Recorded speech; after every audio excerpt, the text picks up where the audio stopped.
What are you thankful for? I'm thankful for geckos. Geckos and rainbow barks. I'm thankful for friends and family. I am thankful for friends and family too. I'm really thankful for this journey that God has us on. Even though there are a lot of things that have been really hard, I think that we're growing into a better, healthier, and closer family because of it. And I think the hard stuff is where the growth happens. So that's what I'm thankful for.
I'm Adelie. And I'm Phil, and we're backwards. We're backwards? What do you mean? Because usually I go first. Oh, right. And you're watching Our Daily Faith. A place to dive deeper into your faith in search of joy, love, and purpose. That's right. Now, if you're new to our channel, you can subscribe and hit the bell button to get alerts, as well as you can follow us on Instagram at Our Daily Faith. It's a great way to direct message us if you have any questions.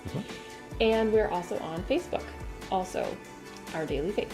And we have a podcast called Our Daily Faith on SoundCloud. It's all Our Daily Faith. Yeah, you can just search it everywhere. We're on iTunes, just search Our Daily Faith. You'll find us somehow. So this week we're going to talk about some of our family time during the Thanksgiving holiday weekend. We're also going to talk about community outreach that we do as part of our family DTS here in YWAM Kona. And we're going to talk about identity and destiny, the theme for our classroom lectures. So happy Thanksgiving, Happy America! Thanksgiving! So last week we celebrated Thanksgiving Day in America. Now we're from Canada originally, and so Thanksgiving Day in Canada is all the way back in October. I find it's fun to celebrate holidays and festivals in different countries and to find out what their traditions are. So we got to experience some of that here. We celebrated on campus with a Thanksgiving dinner with our whole class, and then Phil and Elena did something really special.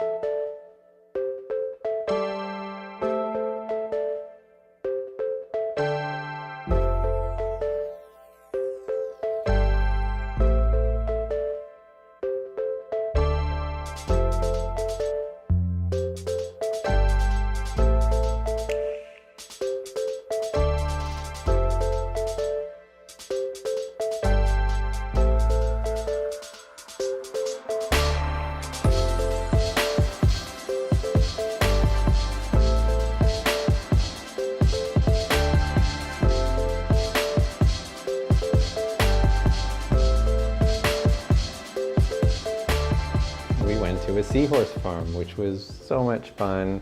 We loved it. Elena loved it. She loved feeding the seahorses, and she loved just watching them and just learning about the whole process of like from babies to adulthood, and she loved touching them, and it was just a really cool experience for her. That was one of her learning goals when we came here, was to learn about Hawaiian sea creatures. And Caleb and I had done that same tour for his birthday as a gift to him from his auntie last May. So it was really nice that you guys could do that same tour. And I bet Elena's face just lit up. Yeah, she enjoyed it so much. So we were so grateful that we had some time off to spend together as a family as well as with friends. We were invited to go to a resort property where some friends of ours were staying and to visit them.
It's a gorgeous property.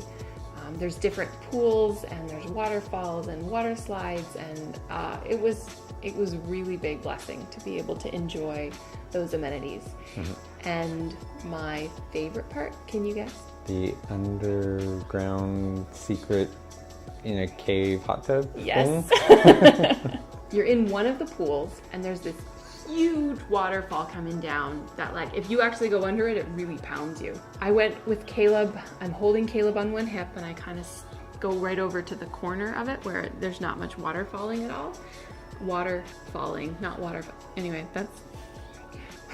And so we go through and under into this like cave sort of place.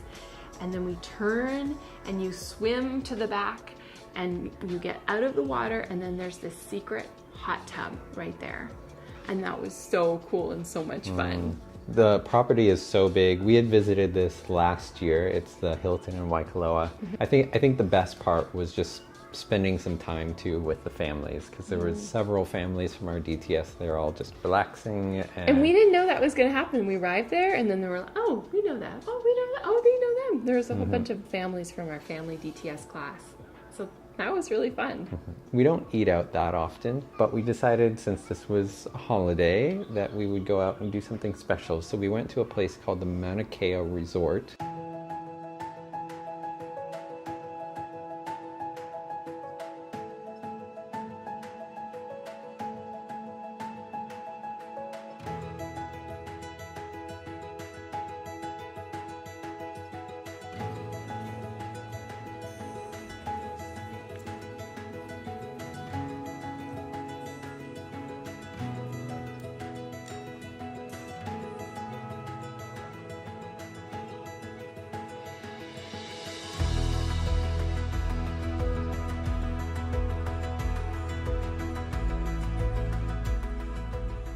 And we ate at this great restaurant called How Tree, and it's right on the beach. And we got to experience a gorgeous sunset, and the food was really great. The kids loved it. Yeah. They were so excited to go out to eat. They had some live music as well.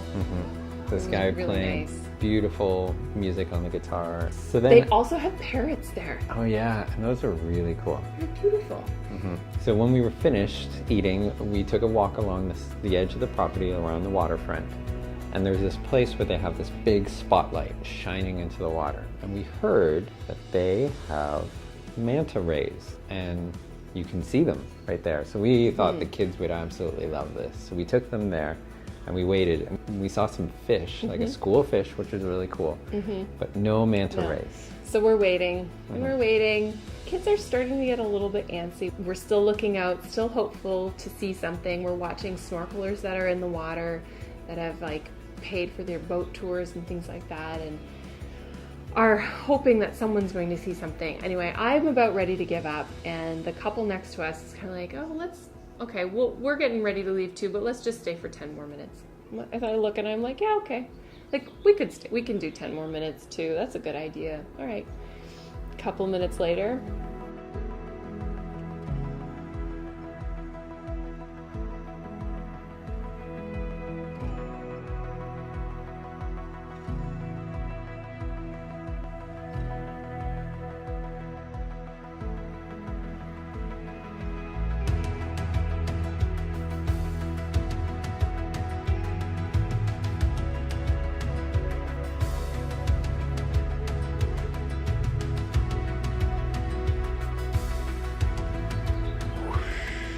This big black silhouette comes flying through the water. And like, we're like, these things are like huge. And it's just this beautiful, graceful, dark shape just swimming through the water and eating the plankton that the light attracts. And the kids were so excited. It was so worth the wait. That was a big highlight. Okay, just a quick side story. So we're trying to figure out where to park at this beach resort, which is no easy task. So at first we go to the public parking, and we park there, and we're like, I wonder what time it closes though, because often the public parking area will close around sunset. and we were going to be there past sunset. And so I called the hotel front desk and she's like, yeah, it's going to close in like 40 minutes. So you need to do a self park or you can do valet parking. And we're like, okay, well, I know valet parking costs some and I'm not sure like how that all is going to work. And so we're just going to try to go do the self parking. So we go over and we try to do the self parking, but you need a code, which she neglected to tell me to get into the self parking, or we were in the wrong spot. Either way, we couldn't find it. So then we drive back and we're in the public parking again, just going like, okay, what do we do? Do we try to valet park then? Okay, now picture this, guys. Our car is like a old, like beat up Subaru that its paint is fading. We have duct tape on the back seat. We have duct tape holding up one of the side mirrors.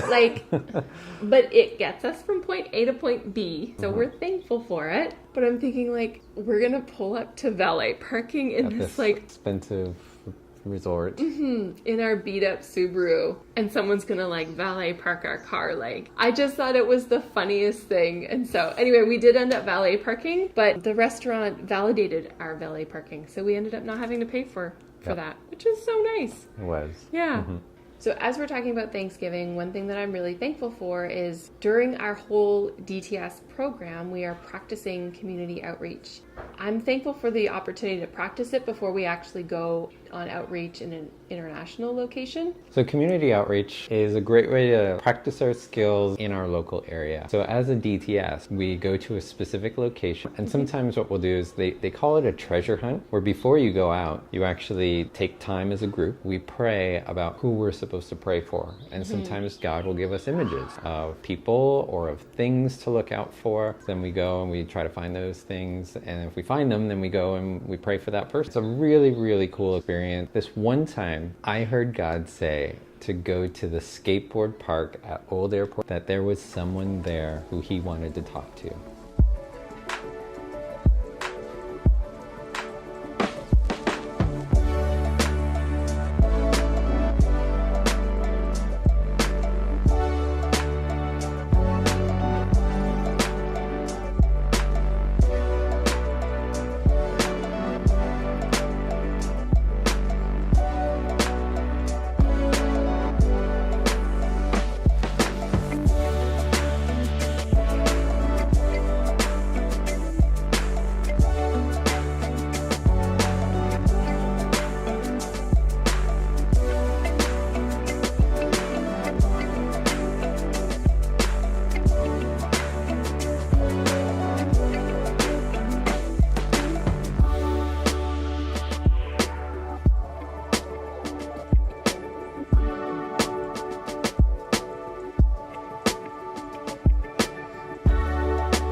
God, that he would know beyond a shadow of a doubt that Jesus, you are the truth, and he should follow you.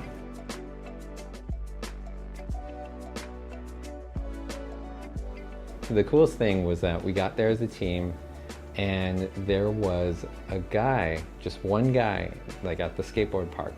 He was the one that God wanted to speak to. He had an incredible story. He has already been having his own faith journey, and it was just a really cool experience. One of the things that I learned, and God has been teaching me this beforehand, is that when we do this type of work, God's already been working in their lives. Before you came, he's going to work in their lives afterwards. And so we don't have to have this pressure. It's not up to us to bring someone from point A to point B. That is up to God.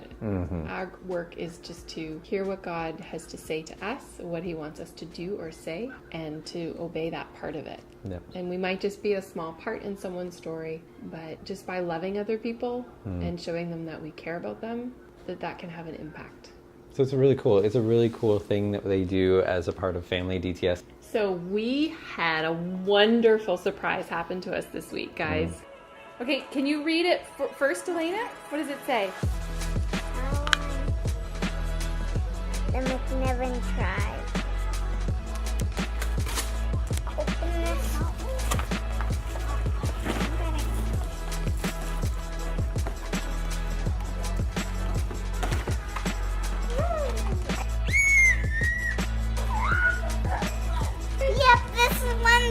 Patrol. Thank you. I got 2 folders, 2 journals, pencil case.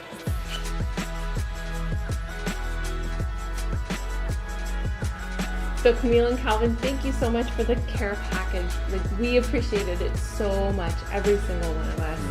It was so thoughtful of you guys. And to everyone who's watching, if you know of anyone who's like at a college or a university, go and send them a care package. It will mean so much to them. It's hard being away from home and family, especially during the holidays, or even if it's not a holiday, just to go and to be thinking about them and to send them a care package from home, and make sure you include a note of encouragement. You know, Camille and Calvin did something really neat. They prayed over us before they wrote the card, and God gave them some Bible verses to write down. And one of the Bible verses is one that God has been speaking to me continuously about, and it was really neat that He had spoken the same one to them to send to us. It helps to build our faith as people come alongside of us.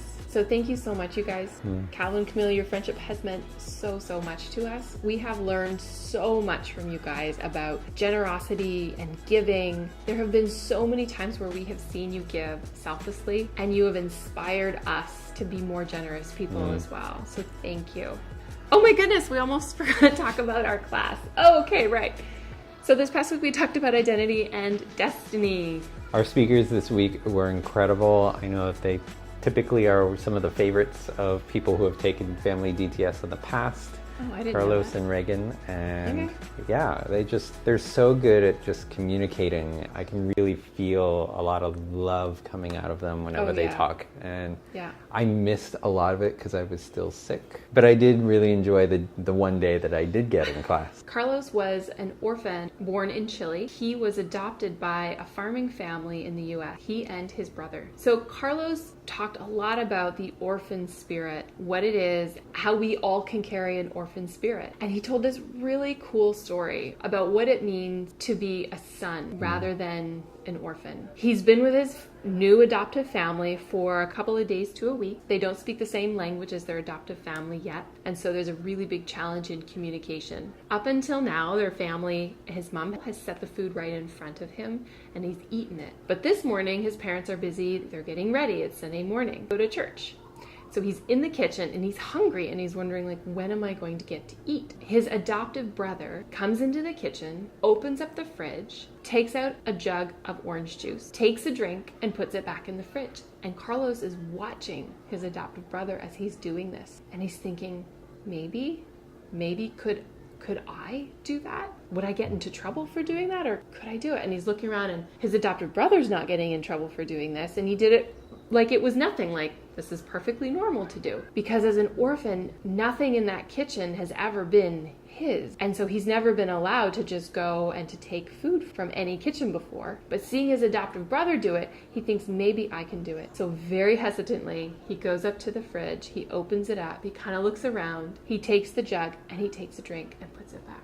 And he said it was in that moment that he was a son. But how we as Christians are God's children, but we don't always act like we are God's children. We still have an orphan mentality. And instead of enjoying the full benefit of our Father, of being His, we'll still act as though we don't have access to those benefits. And it was such a powerful story to me about the orphan spirit. How we're not trying to beg God for things, beg God for provision, that He longs to release those things to us, but that we need to believe and act like we are His children.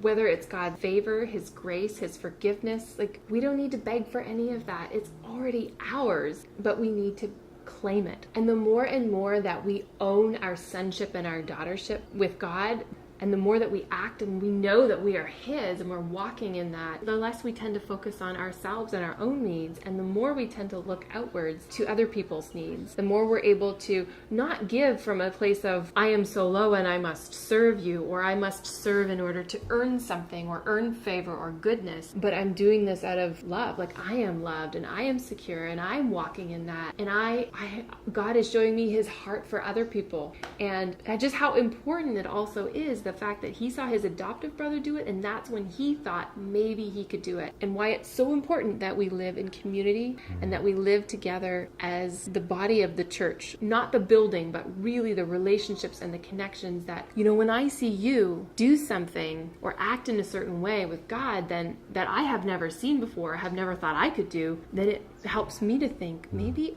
I could be that way too. Maybe I could do that too. And so we learn from each other. So that was really neat. So that concludes a very busy, wonderful week. Thank you so much for watching, everybody. If you have any questions or comments, we'd love to hear them. You can comment down below, or you can go to our Instagram, Our Daily Faith, and send us a message. We love hearing from you. We've had so many great conversations with you. Thanks so much for your messages. Thanks so much for watching, everybody, and have a great week.